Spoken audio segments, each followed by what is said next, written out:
Most players die because they ignore these simple tips. Let's make sure that's not you. Now, at number 15, don't be afraid to die. I know this can be hard sometimes, as you're probably playing single player and the game has great immersion and you're probably new. But like most games, dying will make you learn a lot faster from what not to do and what to do next time. The faster you stop worrying about dying, the faster your brain can focus on learning and making rational decisions. And at number 14 is knowing when to retreat, especially for newer players. But even some veterans die because they don't know when to retreat. If zombies are coming from multiple directions and the number of zombies is growing larger and larger, then I suggest retreating before being overwhelmed, especially as a newer player, to get yourself used to combat and what you can handle. You should be bleeding groups of zombies. By bleeding, I mean staying at a certain distance to only aggro 2 or 3 zombies, dealing with them and then repeating the process. Once you get better gear and weapons, you can start to deal with more zombies. But even still, if there is a large number of zombies, then you should retreat. As for the best way to stay alive is to avoid combat. But even going into combat, you want to keep the advantage on your side and not risk being bitten. Now, at number 13 is to consider everywhere dangerous. Once you start to let your guard down, that's when problems start to arise. You should always be on your guard. Even if the place seems empty, you never know if there's a zombie behind a door or a horde migrating through the neighborhood. The thing about Project Zomboid is, you never know what's around the corner, and that could mean your death. At number 12 is forgetting to close doors and windows. There's nothing worse than having a playthrough that's 6 months or longer and you're casually washing your clothes in the laundry room for a zombie just to sneak up behind you while you're not looking or AFK as your clothes are drying, all because you didn't close the front door. I'm speaking from experience with this one. Sometimes it's the little things that can save your life. At number 11, don't use guns. New players should not be using guns straight away unless you have a vast amount of ammo. You should be relying on melee combat or avoiding combat altogether, because your goal as a new player is to survive and learn. Grabbing a gun as a new player will just end in your death. Project Zomboid's learning curve is quite steep. Now, and number 10 is barricading. To stop the hordes of zombies, you need to barricade, in which you need a hammer, plank and some nails. You can find a hammer by naturally looting homes, but make sure you check shelves as they have a higher chance to spawn. To get planks and nails, the best way early game is by dismantling furniture like chairs, tables and doors. Once you have all the items to barricade, just right click on the door or window you want to barricade, and it's as simple as that. And at number 9, we have the sheet sling bag. If you need a bag in emergency, which was added in build 42, it only requires 1 sheet to craft, and it has the capacity to hold 10 kilograms. To make one, just right click the sheet in your inventory and you will see the option to craft the sheet bag. You will find sheets in normal homes, but make sure you check wardrobes, washers and dryers. This emergency bag will get you through until you find a proper backpack. Next, at number 8, we have sheet ropes to escape in an emergency. You need a sheet, a hammer and 1 nail.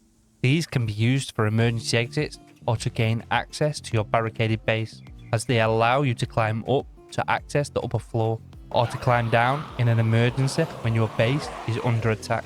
Just right click the sheet in your inventory to tie it into a sheet rope, and then right click on any window on the upper floor to see the option to nail escape rope. Then you can freely climb up and down the rope by holding E.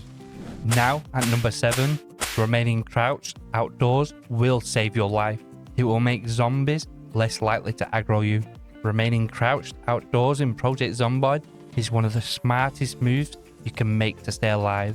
When you crouch, your noise and visibility are drastically reduced, making it much harder for zombies to spot you, especially from a distance. This is a game changer when you're sneaking past hordes or trying to avoid a dangerous situation. Crouching also lets you cut line of sight from zombies, so ducking behind cars, trees or fences can make you lose track of them. And at number 6 is stop sprinting if you don't want to die.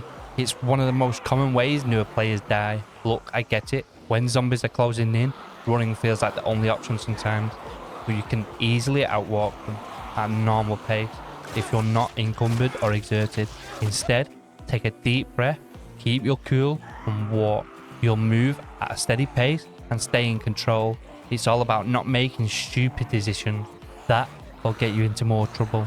So try to relax, stop the panic, and outsmart the zombies with calm, strategic movement, and you will survive way longer. Next, at 5, we have sleeping in cars when you're tired. To sleep in a car, just press V in a car to open the radial menu. You will see a couple of Z's, just click on that, but make sure you pull the driver's side of the car up against a hard surface like another vehicle or a wall, so zombies cannot attack you while you're sleeping. Sometimes it's better to do this than trying to get back to your base during the night. Now, at number 4, we have metal shutters to gain access to high value areas.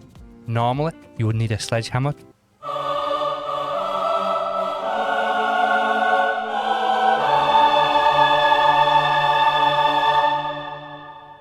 destroy and get through the metal shutters. But since Build 42, you can now oxy-fuel cut through metal shutters.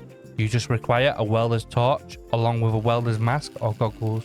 Once you have what you need, you just need to right click on the shutter and click dismantle, and voila, you're through. But the best part is, you no longer have to spend ages looking for a sledgehammer. And at number 3, we have the melee target outline to help you with killing zombies. In your user interface settings, you can toggle it on by clicking the box that says melee target outline, which will show you the range of the melee weapon you're using, as well as the zombie you're targeting.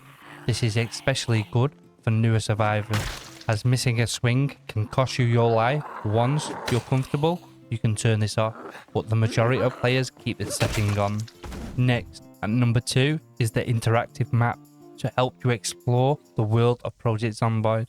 Unlike the in-game map, you can visually see all your surroundings and the places you want to loot or the places you want to make your next base. You still want to utilize the in-game map with the pen and eraser, but I find it better to keep this map open on a second window. The link will be in the description.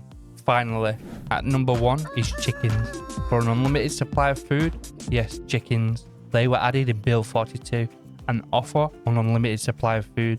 To grab a chicken, just simply right click it and select pick up. Build your chickens a nice area that ideally zombies can't reach. Give them some food and water in the troughs and wait, and you will have an unlimited supply of eggs. If you have a hutch, open the latch door and collect eggs from the menu. Otherwise, the chickens will just lay eggs all over the ground.